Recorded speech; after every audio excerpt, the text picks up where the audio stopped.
Please get ready for a dictation of exercise number 7 and 8 from Progressive Magazine of May 2022.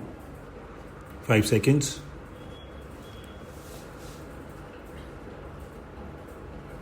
Start. An administrator who is doing an honest man's job and knows that he is doing his utmost often does not receive the recognition that is due to him. In fact, he meets with criticism and curses and feels irritated and hurt. An able administrator, however, will always do the right thing and also make the people feel that he reflects their wishes. The sensation must come to the people that he is reflecting their wishes to some extent. When a multitude of voices is advising the administrator or criticizing him, obviously he has to make his own choice and function according to his own decision. He cannot listen to or agree with each of the hundreds and thousands of voices which advise him. But by his manner of functioning, he should make them realize that he has given due consideration to what they said and that he has been courteous not only to them but to their thinking. That way, by and large, he will be able to satisfy each of them to some extent. In administration, as in most things in life, it is not only what one does, but the manner of doing it that counts. It is exceedingly important in dealings with large masses of human beings, as in a democracy. I should like to stress this especially because it is of the highest importance as much for the administrator as for the politician.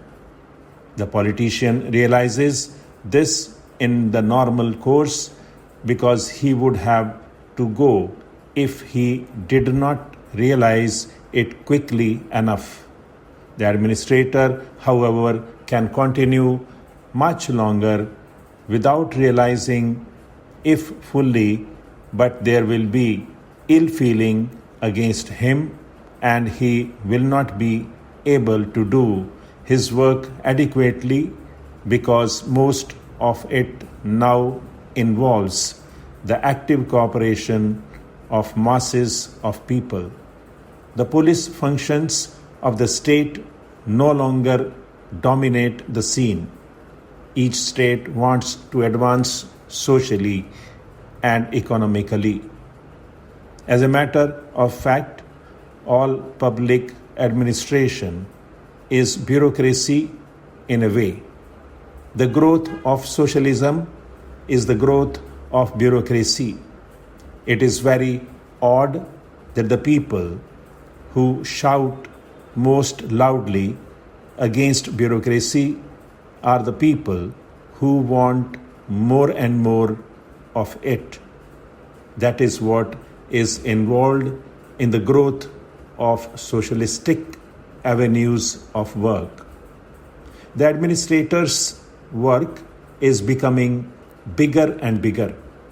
He has not only to keep peace in his area, but also to understand people.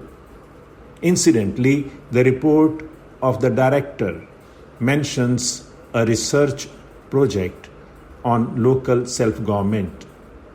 I think that it is of the highest importance that this institute should give consideration to the administrative problems of local self-government and even more particularly to those of panchayats. There are hundreds of thousands of panchayats in this country. They form the real base of our democracy. If that base is unsound, then we are not cent% stable democratically, even with the second base of our parliament. We are told that panchayats have not succeeded because there are disputes, there are parties, there is corruption and all that. It is true. I think that our experience of panchayats has been distressing. But real democracy cannot exist at the top. It can only arise from the base. And in India, this is not something alien, but something natural to the soil. The fact remains that the panchayats are the primary base of our democracy, and we have to improve them. We have to evolve ways and methods to combat faction and corruption in public administration. To take an instance, some kind of compensation is often given in the villages to a large number of people, or some relief work is taken in hand in a village, and some petty official is put in charge of giving relief or compensation. There are always and there will always be great delays in giving it. Very often, by the time it reaches the recipient, either most of it disappears, or by then the recipient has suffered a great deal. What are we going to do about it? Are we to wait until everybody is thoroughly honest and will not delay things? Of course, we should try to do that, but we cannot wait. Suppose the whole village is gathered together and the government announcement about the scale of the compensation is made in public. The chances of corruption will become less because the matter will be too public. This is a very simple thing, but it is not done. Why can't we work through simple methods?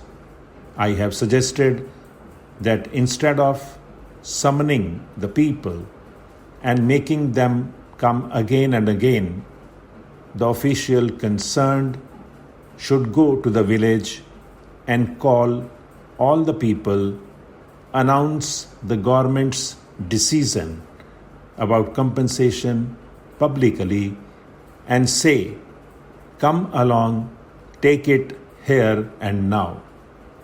And where this is done, there will be no chances of delay. Unless some such methods are evolved, corruption will become a serious problem. Of course, some amount of it may continue despite the new methods, for its complete elimination requires higher standards of integrity on the part of the people. This has to be ensured for honest administration in India. Stop.